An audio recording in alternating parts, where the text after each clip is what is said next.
So guys, ito guys is geometric transformation siya.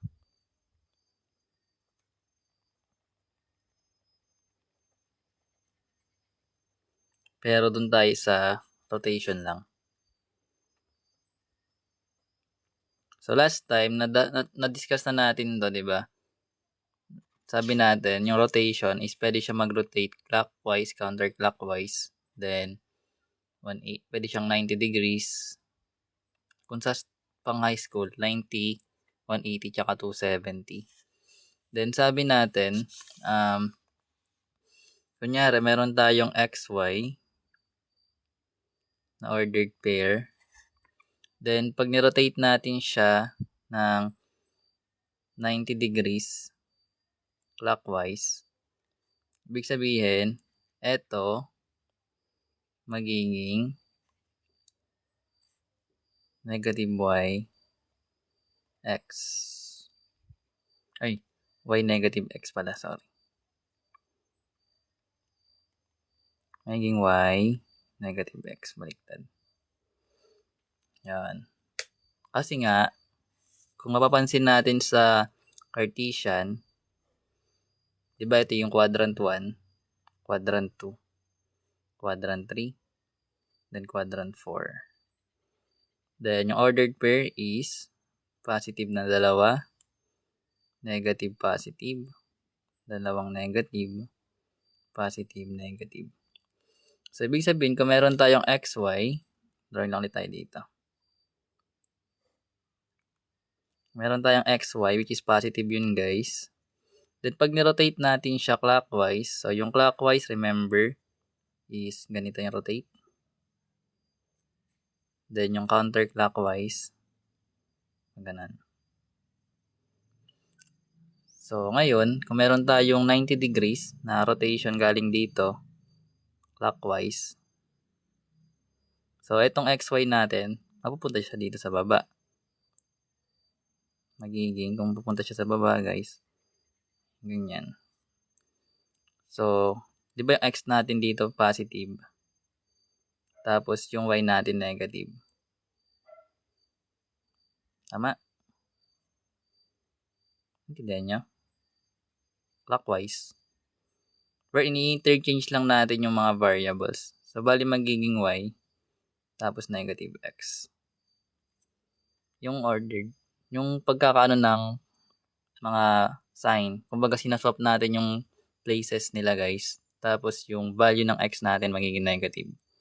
Pero siya yung magiging y value natin sa x and y pag nag-rotate tayo ng 90 degrees. Intindihan? Anyways, kapag counterclockwise naman, guys, so papunta siya dito sa kabila. So yung 90 degrees natin, counterclockwise. So papunta siya dito na part. Wherein, yung magiging itsura niya, guys, from xy, magiging negative yx siya dito. So, ibig sabihin, magiging negative yung value ng y mo, then yung x mo doon, magiging positive pa rin. Kasi nga, yung ordered pair sa second quadrant natin is negative positive. So, ibig sabihin, guys, pagdating sa rotation, nag-swap lang sila ng places. Then, ang babasihan mo na lang is yung sign sa each quadrant. So, kapag nasa first quadrant ka, parehas yung positive. Then, sa second quadrant, negative positive. Then, third quadrant, parehas negative. Pero sa third quadrant, guys, hindi ito nagbabago. So, ibig sabihin, hindi nagsaswap pagkapunta ka sa 180. Hindi nagsaswap yung place ng xy. Pero magiging both negative siya. So, kung meron kang 180 degrees, clockwise man siya, or counterclockwise, magiging negative x, negative y lang siya. Sundan? Anyways, so ganun siya ginagawa. So basta pag nag-rotate ka ng clockwise, swap mo yung position ng xy, then magiging negative yung x. Hindi ko na maintindihan. Pero syempre kung may example, maintindihan to eh. So yun siya, guys,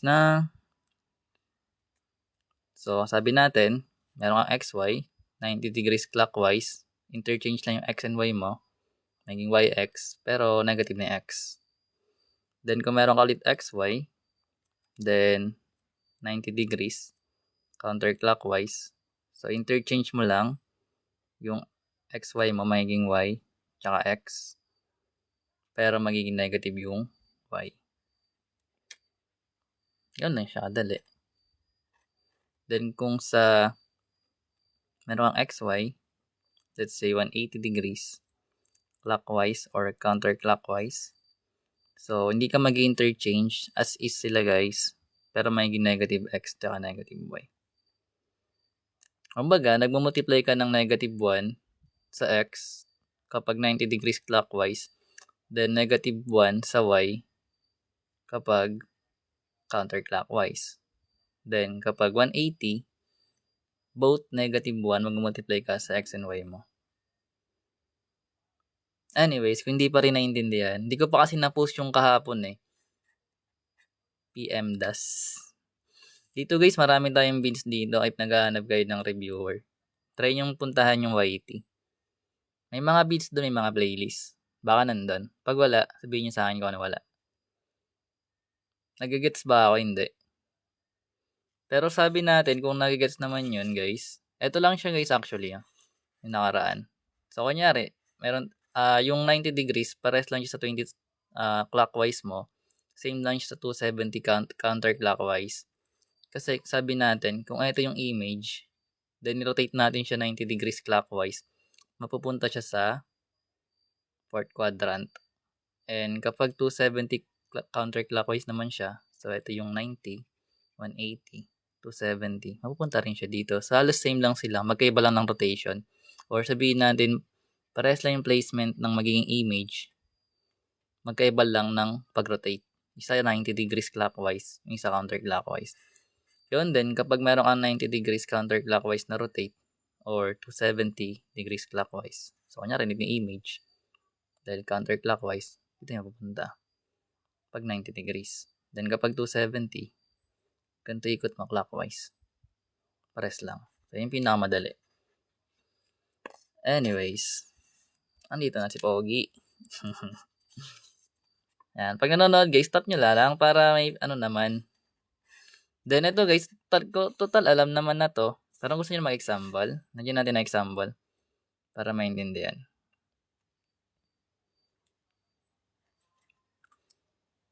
Gusto nyo ba na example?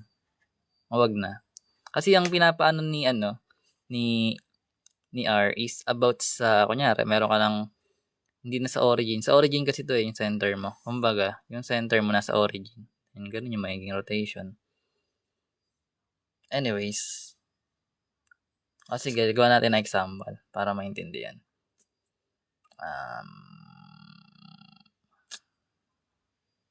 Yun ba na example? Wag na. Kunyari, paano ba ito simulan?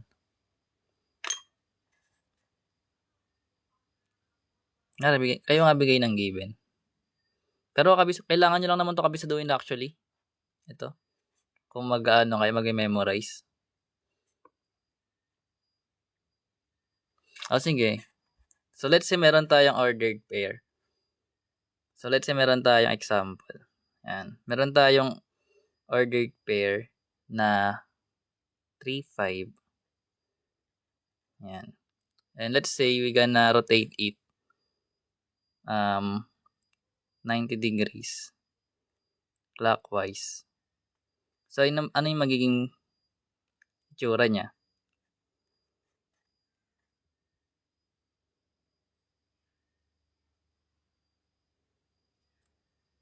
Dali. Dali ko naintindihan. Ito na nga yung guide mo. So, magiging 5 negative 3. Diba sabi natin, kung clockwise, kasi parehas naman to positive, diba? So, sa quadrant 1 din siya. So, kapag nirotate natin siya counterclockwise, mapupunta siya sa quadrant 4, positive, negative. Pero kailangan natin i-interchange yung x and y. So, ibig sabihin, sa first, yung dito guys, magiging 5, then magiging negative 3 dito.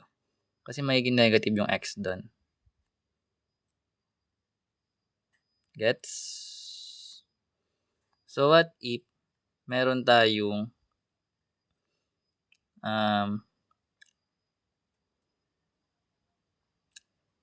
sige, ito lang ulit para hindi tayo maguluhan. 3, 5. Then, rotate natin siya ng 90 degrees counterclockwise. Ano magiging bagong ordered pair mo?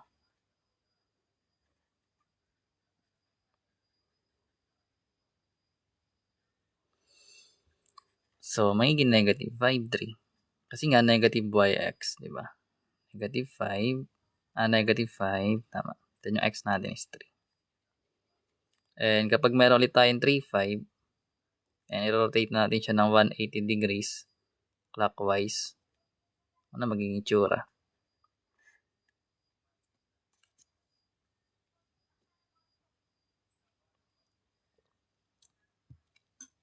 Negative 3, negative 5. So, gano'n na siya ginagawa. Let's say meron tayo ulit 3, 5. Then, rotate natin siya ng 270 counterclockwise. Ano magiging itsura niya?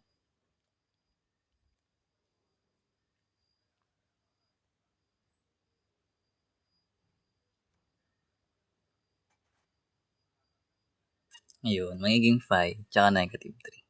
Kasi nga sabi natin guys, yung 90 degrees clockwise is same lang siya sa 270 counterclockwise. Gets? Then, kung meron kang 3, 5, then 270 clockwise natin siya i-rotate. So, same lang to sa 90 degrees counterclockwise. So, magiging negative 5, tsaka 3 siya. Ayun lang siya. Mag-example tayo ng isang number. Pero what if puro negative, kunyari? Sige, lagay natin dito. So, let's say iba yung given. Wala nga eh. Mga behave. So, kunyari, another example. Okay kang magbigay ng given. Sige nga, bigay ka nga ng given. Boring. Baka kaya punta ka kay Ma'am Julia. Hanap ka tong kaaway. Naka-live si Ma'am Julia.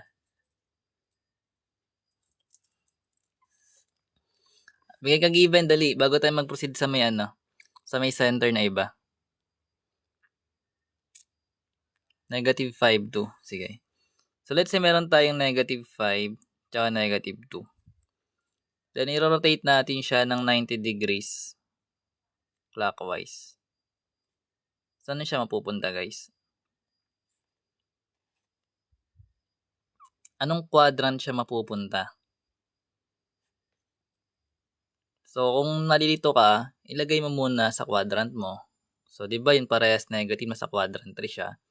So, dahil i-rotate natin siya 90 degrees clockwise, saan siya mapupunta? Anong quadrant?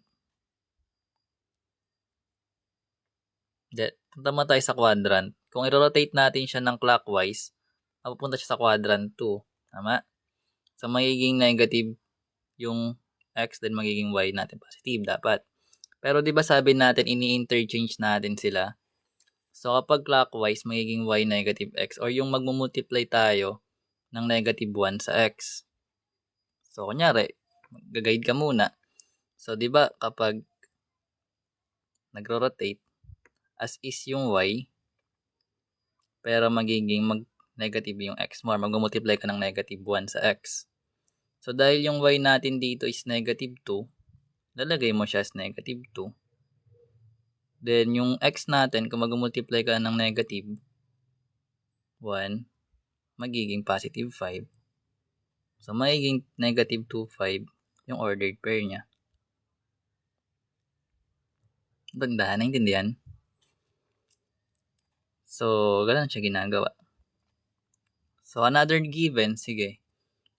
Bigay ka iba pa. Ibang given naman. Ano namang given? O parehas lang. 1, negative 3. Let's say meron tayong 1, tsaka negative 3. 90 degrees counterclockwise. Sige.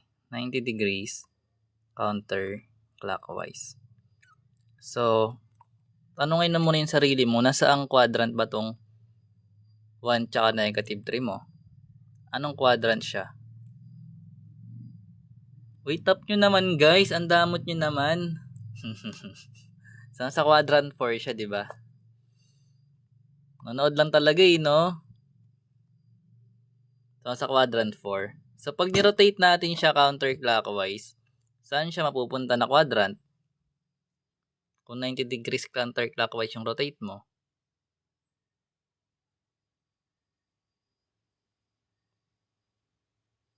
Mapupunta siya sa quadrant 1. That's correct.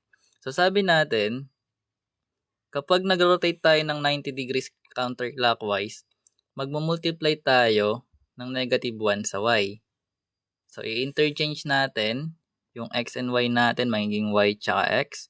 Pero magmumultiply tayo ng -1 sa y kapag counterclockwise. So, ibig sabihin, yung y natin dito is -3 times -1, magiging +3 siya. Then, yung x natin is 1 pa rin. So, magiging 3 tsaka 1. Another given kasi may space pa, sayang. Bigay kayo ulit kung hindi naiintindihan. 3-1. Oo nga, 3-1 na yung sagot. Ano naman yung panibagong given? Dali. Bago tayo mag-proceed sa sa ibang order, sa center na HK. Halos parehas lang yung sa kung naalala mo yung sa may circles. 0.3. Hindi pwede 0.3 kasi wala naman yun Nasa gitna yun ng axis natin Another given, ayun yun, okay na to. Naintindihan ba? Pero may space pa, sayang.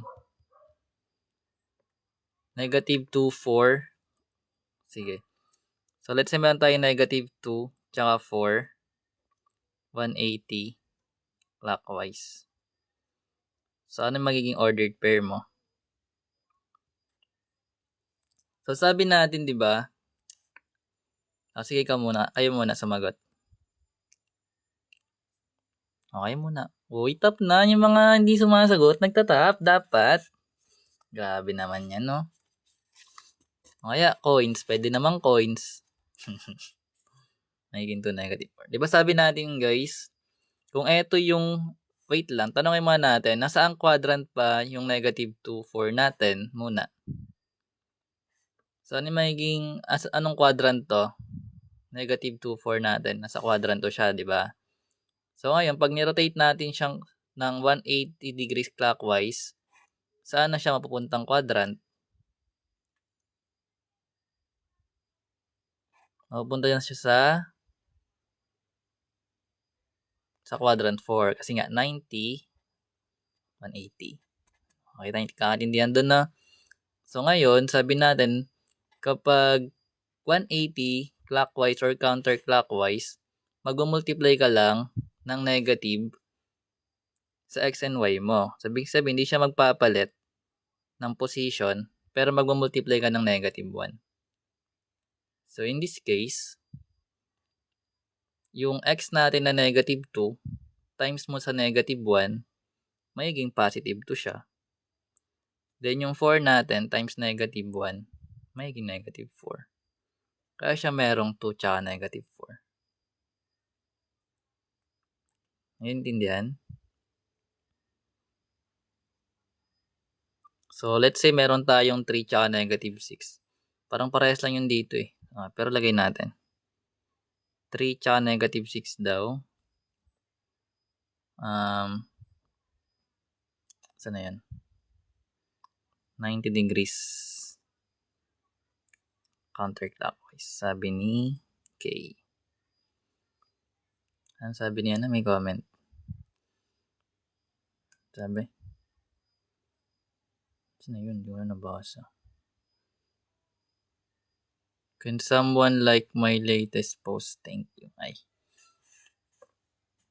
Ay guys, in-upload ko na yung nakaraan. May isang araw pala yan. Sa sin, cosine. Pero hindi natin kailangan yun Sana magiging sagot dito. Kapag counterclockwise, di ba?